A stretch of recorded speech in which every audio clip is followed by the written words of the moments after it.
রাতের বেলার দৃশ্য আপনারা দেখতে পাচ্ছেন। আমরা রাস্তা ধরে এগিয়ে যাচ্ছি এবং এখানে অনেক গাছপালা আছে, রোড নেটওয়ার্ক দেখতে পাচ্ছেন এবং ঠান্ডা বাতাস। হয়তো কোথাও ঝড় হয়েছে, ঝড় হওয়ার কারণে বাতাসটা কিছুটা ঠান্ডা।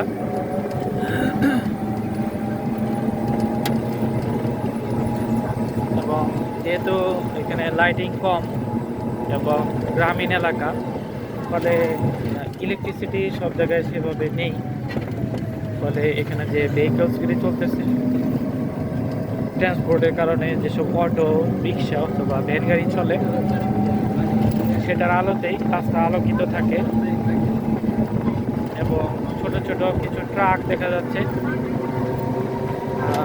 রাস্তায় ঝাঁকির কারণে আমার ভিডিও হয়তো কিছুটা নড়তেছে, সে কারণে আমি আন্তরিকভাবে দুঃখিত। আপনারা অনেক দূরে কিছু লাইটিং দেখতে পাচ্ছেন, এর মানে হচ্ছে যে এটা হচ্ছে একটা খোলা জায়গা এবং এই বন্ধের মধ্যে ধান চাষ করা হয়েছে। এবং এখানে এই যে একের পর এক গাছ দেখতে পাচ্ছেন। তো এই নীল লাইটিং করা জায়গাটা হচ্ছে একটা মসজিদ। এখানে কলা গাছ দেখা যাচ্ছে রাস্তার পাশে। রাস্তার পাশে প্রচুর গাছ থাকলে যে বিষয়টা হয় যে কোনো কারণে দুর্ঘটনার ফলে আসলে গাড়িগুলি খাদে পড়ে যায় না, গাড়িটা গাছের সাথে আটকা থাকে এবং অনেক ক্ষেত্রে দুর্ঘটনার ঝুঁকিটা কমানো সম্ভব হয়। ফলে বেশিরভাগ ক্ষেত্রে রাস্তার সাথে গাছ লাগানো হয়। আরেকটি বিষয় হচ্ছে যেহেতু মাটি ফেলে রাস্তাটা উঁচু করা হয়, ফলে রাস্তার পার বরাবর গাছ লাগালে এই যে মাটির যে আপনার ক্ষয়টা, এই ক্ষয়টা রোধ করা সম্ভব হয়। শিয়াল ধরতে গেল, আচ্ছা, মাঝে মাঝেই শিয়াল দৌড় দেওয়া যায়, এটা বড় সমস্যা। মোটর সাইকেলের সামনে বলে অ্যাক্সিডেন্ট হইতো। শিয়াল অথবা কুকুর, শিয়ালই বেশি ঝামেলা করে। হ্যাঁ হ্যাঁ হ্যাঁ, এবং মোটর সাইকেল ওই শিয়ালের সামনেই পড়ে। তো যাই হোক, আমি এইমাত্র একটা শিয়াল আমরা দেখলাম। আমাদের যে অটোর সাথে যে ভাই এসেছেন উনিও দেখেছেন।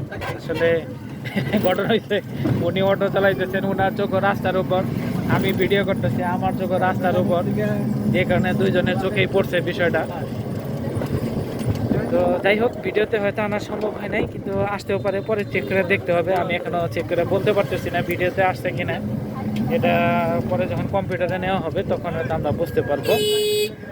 এইখানে আমরা একটা বড় বাজারে আসলাম, এটা হচ্ছে হাজিরা বাজার, এবং দেখতে পাচ্ছেন যে এখানে মোটামুটি ডেভেলপমেন্ট হয়েছে। এখানে আসলে অন্যান্য গ্রামীণ বাজারের তুলনায় দোকানপাটের সংখ্যা বেশি এবং রাস্তার দুই পাশে মোটামুটি বেশ কিছু এরিয়া নিয়ে দোকানপাটগুলি হয়েছে। এবং এটা হচ্ছে ধনবাড়ি এবং গোপালপুরের মাঝামাঝি একটা বাজার, ফলে মার্কেট হিসেবে কিন্তু এই হাজিরা বাজারটা খারাপ না, মোটামুটি ভালো জায়গা নিয়ে করা হয়েছে। মাঝখানে আপনারা দেখতে পাবেন যে কনস্ট্রাকশনটা করা হয়েছে সরকারিভাবে, এখানে পাকা ঘর করা হয়েছে। পাকা ঘরের ভিতর আসলে এখানে সবজি এবং শাকসবজি, কাঁচা বাজারের যে বিষয়গুলি এখানে করা হয়েছে। তো বাজারটা কিন্তু এখনো বেশ বড়, আপনারা দেখতে পাচ্ছেন। তো এই তো আমরা আরেকটি গলিতে প্রবেশ করলাম। হ্যাঁ, ফলে দেখতে পাচ্ছেন এই যে এই বিল্ডিংটার কথাই বলেছি যে এটা হচ্ছে দোতলা মার্কেট। আপনারা দেখতে পাচ্ছেন এটা আসলে মূলত কাঁচা বাজার মনে হচ্ছে দেখে, তবে আসলে কিন্তু এটাকে উন্নতই বলতে হবে, কারণ খুব সাজানো গোছানো হওয়ার কারণে আপনারা রোদ ঝড় বৃষ্টি যাই বলেন বা প্রাকৃতিক দুর্যোগ, তারপরেও বাজারে কিন্তু দোকানদারদের কোনো সমস্যা হবে না। এবং হাজিরা বাজার ক্রস করে আমরা এখন সামনের দিকে যাব, সামনে পল্টন বাজার পড়বে, পল্টন বাজারের পরে আমরা ধনবাড়ির দিকে এগিয়ে যাব। এবং এই ভিডিওতে আপনারা দেখতে পাচ্ছেন যে রাস্তার উপর যে আলো পড়েছে এবং সেখানে উল্টা পাশ থেকে আরও অটো আসতেছে। আসলে আপনারা নিশ্চয়ই খেয়াল করেছেন পুরো সময়টা রাস্তা কিন্তু খালি নেই, একটার পর একটা কিন্তু আপনার গাড়ি আসতেই থাকে, এবং এই কারণে কিন্তু আপনার রাস্তায় মোটামুটি আলো আছে। এবং এটা একটা ভালো দিক হচ্ছে যে কোনো কারণে আসলে মানুষ বিপদে পড়বে না, কারণ বিপদে পড়লে এর মধ্যে আরেকটি গাড়ি চলে আসবে। আসলে যত বেশি আপনার ট্রাফিক থাকবে এবং মানুষজনের চলাচল থাকবে তত বেশি কিন্তু বিপদে পড়ার সম্ভাবনা কম।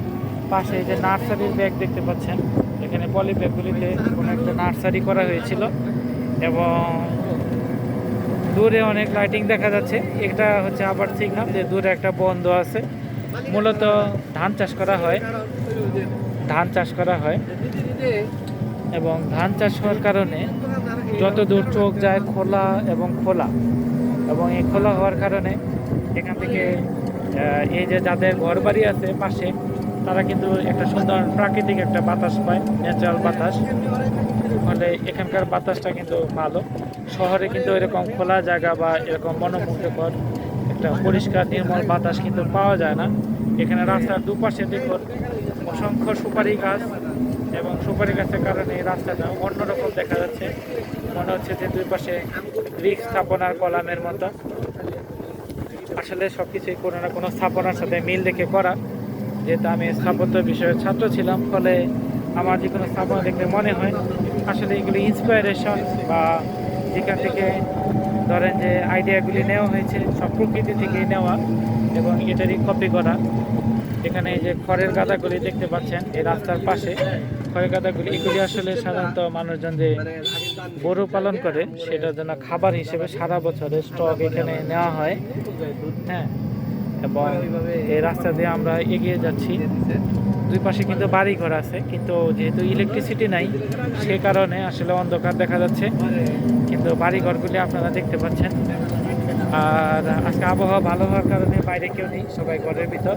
মোটামুটি একটা ঠান্ডা ঠান্ডা ভাব আছে, ফলে আবহাওয়াটা চমৎকার।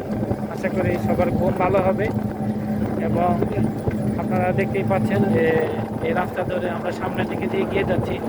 এই এলাকাটা মোটামুটি খালি।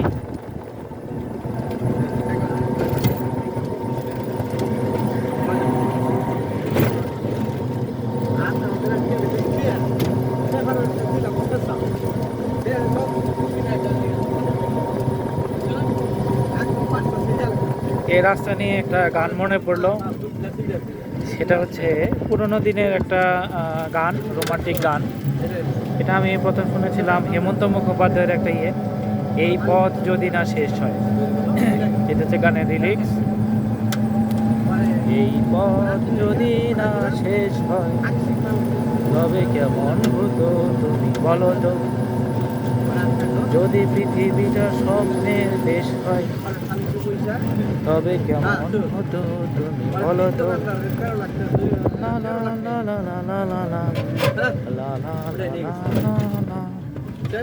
যাই হোক, সুরটা একটু গুনগুনিয়ে গাওয়া হলো। আসলে গানের লিরিক্সটা হচ্ছে রাস্তা রাতের বেলায় আসলে শেষ পর্যন্ত দেখা যায় না, এই কারণে আর কি মনে হয় যে এই পথ বোধহয় শেষ হবে না। কিন্তু আসলে পথ শেষ হবে, কোথাও না কোথাও গিয়ে এটা শেষ হয়েছে। যার যার গন্তব্যে গিয়ে আসলে পথটা শেষ হয়। গন্তব্য না আসলে এই পথ চলতেই থাকে, চলার কোনো শেষ নেই। আসলে বাংলাদেশ যদিও ছোট দেশ, তারপরে আপনারা যারা আসলে দূর দূরান্তে গিয়েছেন, মনে করেন যে যদি কখনো কক্সবাজার বা টেকনাফ দিয়ে থাকেন, বা নর্থ বেঙ্গলের দিকে যদি আপনারা পঞ্চগড় বা ঠাকুরগড়ের দিকে যান, এদিকে যদি চিন্তা করেন তাহলে খুলনা এবং অন্যদিকে আপনাদের সিলেট পর্যন্ত যান, তাহলে কিন্তু আপনাদের মোটামুটি একটা লম্বা রাস্তা পাড়ি দিতে হয়। তো যাই হোক, আসলে কথায় কথায় ভিডিও অনেক লম্বা হয়ে গেছে, আমি আর দীর্ঘায়িত করবো না। তো রাতের বেলা বেশ সুন্দর পরিবেশ, তো এই কারণেই আসলে মন খুলে আলাপ করা। আশা করি ভিডিওটি আপনাদের ভালো লেগেছে। ইনস্টা ব্লগসের সাথেই থাকুন, ভালো লাগলে অবশ্যই চ্যানেলটি সাবস্ক্রাইব করবেন। সে পর্যন্ত ভালো থাকুন। পরবর্তীতে আমরা আরও চমৎকার এবং আকর্ষণীয় ভিডিও নিয়ে আসছি। আপনারা সবাই ভালো থাকুন, সুস্থ থাকুন। আল্লাহ হাফেজ।